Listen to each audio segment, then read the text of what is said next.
Varicose veins కి సరైన చికిత్స కోసం సంప్రదించండి ఎవిస్ హాస్పిటల్.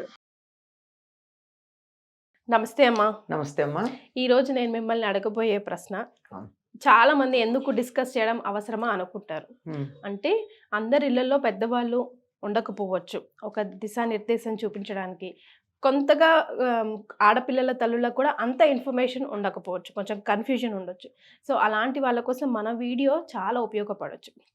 సో మనం మాట్లాడుకోబోయే అంశం ఏంటంటే, మెచ్యూర్ అయిన ఆడపిల్లలకు తల్లులు ఎలాంటి జాగ్రత్తలు చెప్పాలి, ఎలాంటి ఆహారం ఇవ్వాలి. ఈ రోజుల్లో అసలు తురుగా అసలు కూర్చోబెట్టట్లేదు. ఫస్ట్ ఆఫ్ ఆల్ ఎందుకు కూర్చోబెట్టాలి, దాని వెనకాల ఉన్న సారాంశం, అర్థం, పరమార్థం ఒకసారి డిస్కస్ చేద్దామమ్మా. చాలా సున్నితమైన అంశం అడిగారమ్మా, కానీ చాలా ప్రధానమైంది. ఎస్. సాధారణంగా అమ్మాయికి వయసు వస్తోంది అనడానికి కొన్ని సంకేతాలు కనపడతాయి. శరీరంలో మార్పులు వస్తాయి కదా, తల్లి వాటిని గుర్తించి అసలు మెచ్యూర్ అవడం అంటే ఏమిటి అనే సంగతి చెప్పాలి. చాలా మందికి అది తెలియక కంగారు పడే ప్రమాదం ఉంది. అంటే ఇప్పుడు పెద్ద అవసరం లేదనుకుంటా ప్రస్తుతం ఉన్న పరిస్థితుల్లో. ఒకప్పుడైతే కంగారు పడిపోయి షాక్ కూడా గురయ్యేవాళ్ళు. వాళ్ళకి చెప్పకపోతే ఒక్కసారిగా భయపడి ఏమిటైంది, ఇట్లా అయిపోతుంది ఏమిటి అని అలా కంగారు పడిపోయే అవకాశం ఉంది. అప్పుడు చెప్పాలి. ప్రస్తుతం అవసరం ఉందని నేను అనుకోను, అంతవరకు అయితే తెలుస్తోంది. కానీ అయినప్పుడు కూర్చోబెట్టాలి అన్నది ప్రధానమైనటువంటి అంశం. కూర్చోబెట్టడం అంటే పూర్వకాలం ఉన్న పరిస్థితులు వేరు, ఇప్పుడున్న పరిస్థితులు వేరు, కుదరవంటే. కానీ అప్పుడు నోటితోనే అన్నం తిన్నాం, ముక్కుతోనే గాలి పీల్చాం. అప్పుడు ఆడవాళ్లే గర్భధారణ చేశారు, ఇప్పుడు ఆడవాళ్లే చేస్తున్నారు. ఏం మారిందమ్మా? మన వ్యవహార శైలి మారింది కానీ మౌలికాంశాలు మారలా. ఎందుకు కూర్చోవాలి?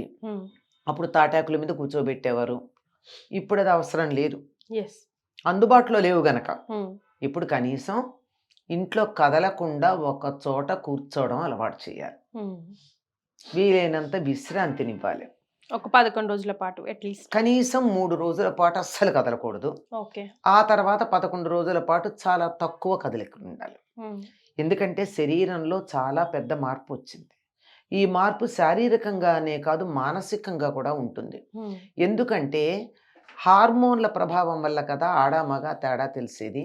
హార్మోన్లు వాటి పని అవి చేసినప్పుడు శరీరంలో ఎంత మార్పులు వస్తాయో మనసులో కూడా అంత మార్పులు వస్తాయి. కనుక మనస్సుని కూడా ఆ సమయంలో సరిగ్గా చూడవలసినటువంటి అవసరం ఉంది. దాని గురించి కూడా పట్టించుకోవాల్సిన అవసరం ఉంది. అందువల్ల దాని గురించి తల్లిదండ్రులు జాగ్రత్తగా ఉండాలి. పిల్ల షాకు గురవకుండా చూసుకోవాలి, మొదటి సంగతి. ఆ తరువాత అది ఏమిటో ముందరే చెబితే షాక్ అవ్వదు. అది చెప్పినప్పుడు కూర్చోబెట్టాలి ఒక చోట. ఒక చోట కూర్చోబెట్టడం సాధారణంగా తెల్లని బట్ట వేసి కూర్చోబెడతారు. ఎందుకు తెల్లని బట్ట వేస్తారు? దాన్ని నీట్గా ఉండేటట్టు, దాని మీద ఏమీ మరకలు అవ్వకుండా ఉండేటట్టు అమ్మాయి జాగ్రత్త పడడం కోసం. అంతే కదా, అది తెలియడం.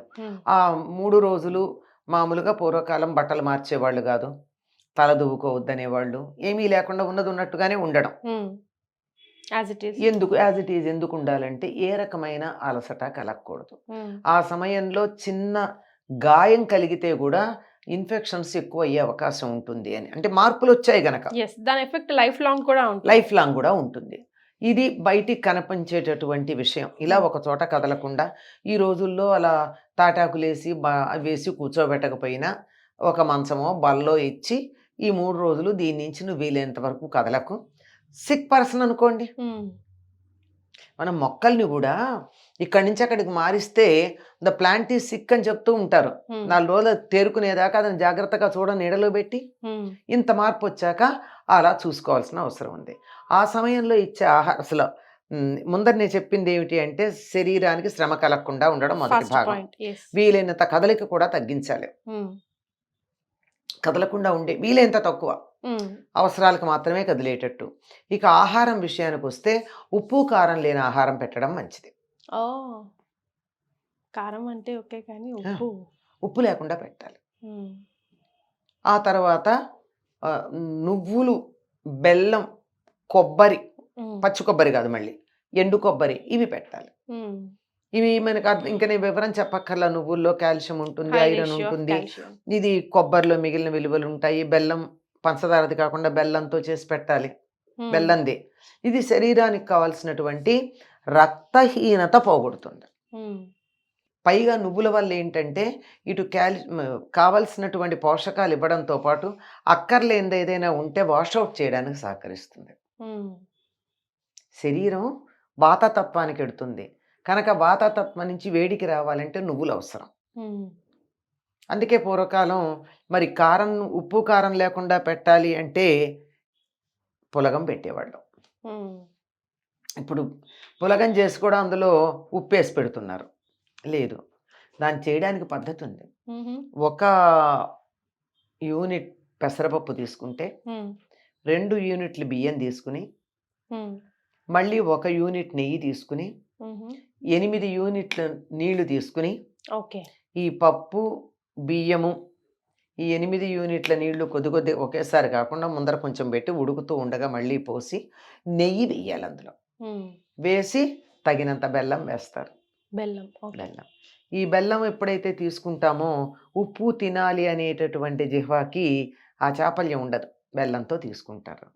ఇంకా ఆ సమయంలో అన్ని రకాలైనటువంటి బలవర్ధకమైన పదార్థాలు, అందుకే కొన్ని ప్రాంతాల్లో వాళ్ళు ప్రత్యేకంగా అమ్మాయి ఈ విధంగా మెచ్యూర్ అయింది అంటే రకరకాల నట్స్ పట్టుకెడతారు, డ్రై ఫ్రూట్స్ అన్ని పట్టుకెళ్ళిస్తారు. ఇవన్నీ కూడా మంచిదే, కాకపోతే ఉప్పు కారం తగలకుండా ఉండాలి, చాలా మంచిది. ఈ నియమం 3 సార్ల వరకు పాటించాలి, 3 టైమ్స్. దీంతో పాటుగా ఈ మధ్య నేను విన్నది ఒక గైనకాలజిస్టు, చాలా చిన్న ఆవిడ, అప్పటికి ఇప్పుడు పెద్ద ఆవిడ అయి ఉంటుంది.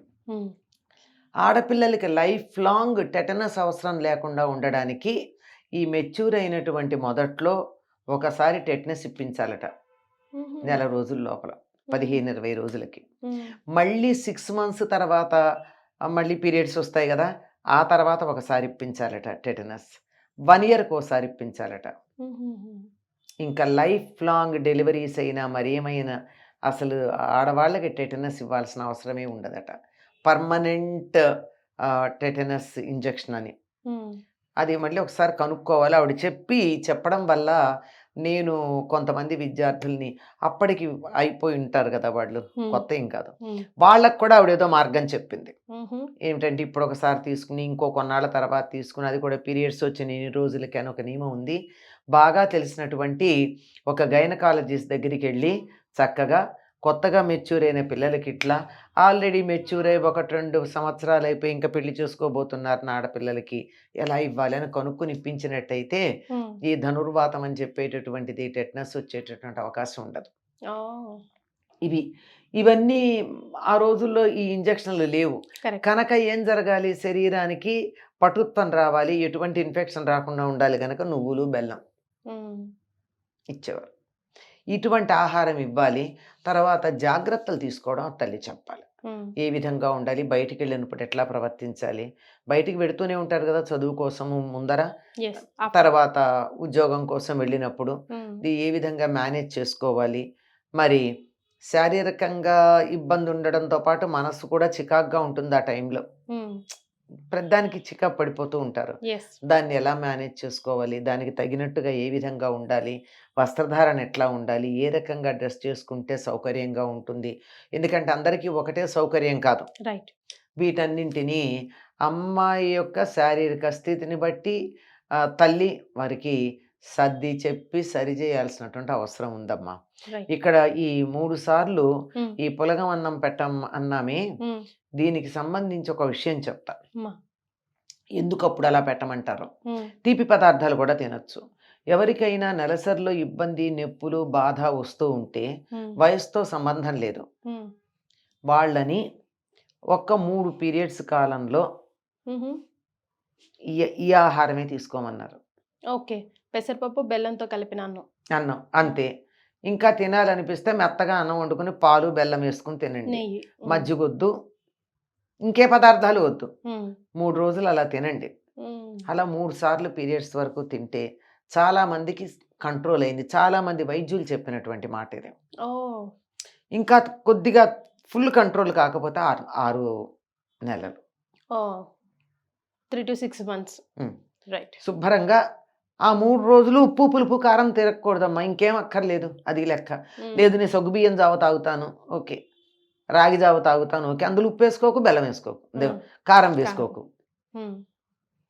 ఉప్పు కారం లేకుండా ఉండే ఆహారం వీలైతే పులగం. ఎందుకంటే పులగంలో పెసరపప్పు ఉంటుంది. పెసరపప్పు వెంటనే శరీరానికి వంట పట్టి కావాల్సిన శక్తిని, మాంసకృత్తుల్ని ఇస్తుంది. బియ్యం ఉన్నాయి, బియ్యం ఏమో కార్బోహైడ్రేట్ని ఇస్తుంది, పిండి పదార్థాన్ని. ఈ రెండు ఉంటే నీరసం రాదు.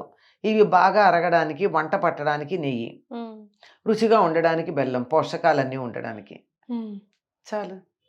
ఇది ఆ 3 నుంచి 6 నెలలు పాటించినట్టయితే వయసుతో సంబంధం లేకుండానే గైనిక్ ప్రాబ్లమ్ సెట్ అయ్యేటప్పుడు ప్రారంభంలోనే ఈ జాగ్రత్తలు తీసుకుంటే ఫ్యూచర్లో ఎక్కువ సమస్యలు రావు. రైట్. చాలా సంతోషం అమ్మ, చాలా చక్కగా వివరించారు. ధన్యవాదాలు. నమస్తే అమ్మ.